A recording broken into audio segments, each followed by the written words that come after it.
अगर हम अपनी मॉडर्न टेक्नोलॉजी को लेकर एशियन टाइम में जाएं, वही लगभग 5 से 6 हजार साल पहले, और उनके सामने उसका यूज़ करें, तो वो ज़रूर हमें भगवान जैसा दर्जा देने लग जाएंगे, क्योंकि वो सोचेंगे इनके पास तो अजीब शक्ति है, और वो शक्ति उस टाइम किसी के पास भी नहीं होगी, जैसे ड्रोन, हेलीकॉप्टर और मेडिकल के एडवांस इक्विपमेंट। तो इससे क्लू निकलता है कहीं ना कहीं हमारे देवी देवता किसी मॉडर्न सिविलाइजेशन से बिलोंग करते थे, जो किसी प्लेनेट, गैलेक्सी या किसी और यूनिवर्स से आए थे, या फिर हम ही वो मॉडर्न सिविलाइजेशन होगी जो आगे चल के टाइम मशीन बना ले और पास्ट में जाए, भगवान बन जाए। आज की वीडियो में बात करेंगे क्या मॉडर्न सिविलाइजेशन सही में एग्जिस्ट करती है, जिन्हें हम एलियन कहते हैं, और क्या है फर्मी पैराडॉक्स का रियल मिस्ट्री। आज का वीडियो बहुत इंटरेस्टिंग होने वाला है, तो बने रहिए यूनिवर्स होम के साथ।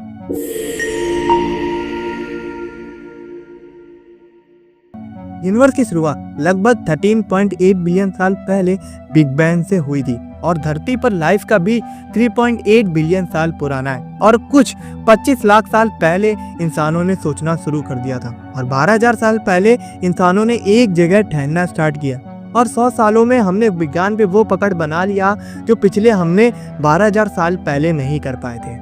और अब हम यूनिवर्स में भी अपनी जैसी लाइफ ढूंढने निकल पड़े हैं, क्योंकि ये यूनिवर्स में हमारे जैसे करोड़ों एक्सोप्लैनेट है। अकॉर्डिंग टू फर्मी पैराडॉक्स कहीं ना कहीं तो लाइफ बनती है। ये पैराडॉक्स फिलॉसफी, साइंस और एस्ट्रोनॉमी में सोचने में मजबूर कर देता है। ये पैराडॉक्स 2 पॉइंट से मिलकर बना है। पहला पॉइंट कहता है कि हमारी मिल्की वे गैलेक्सीज में 100 बिलियन से भी ज्यादा तारे हैं, और उन तारों के पास खुद का सोलर सिस्टम और प्लैनेट है, और ऐसे पूरे यूनिवर्स में 2 ट्रिलियन से भी ज्यादा गैलेक्सीज है। इससे आप अंदाजा लगा सकते हो। साइंटिस्टों ने ड्रैक इक्वेशन जैसे फॉर्मूले बनाए हैं, जिससे अंदाजा लगाया जा सकता है कि लाइफ कितनी कॉमन होनी चाहिए, और इस लॉजिक के हिसाब से हमें अकेला नहीं होना चाहिए। पूरे यूनिवर्स में कहीं ना कहीं तो लाइफ है। और दूसरा पॉइंट कहता है कि इतनी बड़ी संभावना होने के बाद भी अभी तक कोई एलियंस के रेडियो सिग्नल, स्पेसशिप या अलग टाइप की टेक्नोलॉजी क्यों नहीं मिली। इस खामोशी को अक्सर द ग्रेट साइलेंस कहा जाता है, और साइंटिस्टों ने पैराडॉक्स को समझाने के लिए थ्योरीज भी दी। एक थ्योरी है जिसे कहते हैं द ग्रेट फिल्टर हाइपोथेसिस। इस थ्योरी के अकॉर्डिंग लाइफ एक पॉइंट से शुरू होकर मॉडर्न सिविलाइजेशन के बनने में बहुत प्रॉब्लम आती है। इसके रास्ते में कोई ना कोई ऐसी दुर्घटना होती है जिसे पार करना बहुत इम्पॉसिबल होता है। मतलब सिंपल सेल से कॉम्प्लेक्स सेल तक बनने में मुश्किल दौर से गुजरना पड़ता है। इसलिए कहते हैं कि हम बहुत रेयर हैं।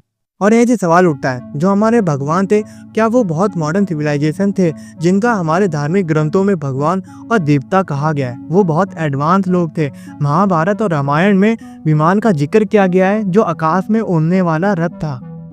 इतिहासकार और साइंटिस्टों के अकॉर्डिंग ये कोई मैजिकल रथ नहीं था, बल्कि मॉडर्न टेक्नोलॉजी का एयरक्राफ्ट या विमान था, जो उस समय के लोगों के लिए बिल्कुल अद्भुत था। महाभारत में ब्रह्मास्त्र जैसे वेपन का यूज किया गया है, जो इलाके को जला देता है। इसे कुछ लोग न्यूक्लियर वेपन की तरह देखते हैं। तो इससे ये पता चलता है कि हमारी धरती पर जरूर मॉडर्न सिविलाइजेशन आई होगी, जो हमें ज्ञान का पाठ पढ़ाकर चली गई और हमें बता गई कि हमारी सिविलाइजेशन को आगे कैसे बढ़ना है। और उसके बाद यहीं से अलग सा सवाल उठता है, ज्यादातर इक्विपमेंट जो भगवान के पास है आज हमारी सिविलाइजेशन के पास है, और आने वाले टाइम में तो हम और मॉडर्न हो जाएंगे, और फिर शायद हम टाइम मशीन बना लें और पास में जाएं। तो फिर उस टाइप के लोग हमसे क्या कहेंगे, जरूर कमेंट में बताइएगा। आपको ये जानकारी कैसी लगी?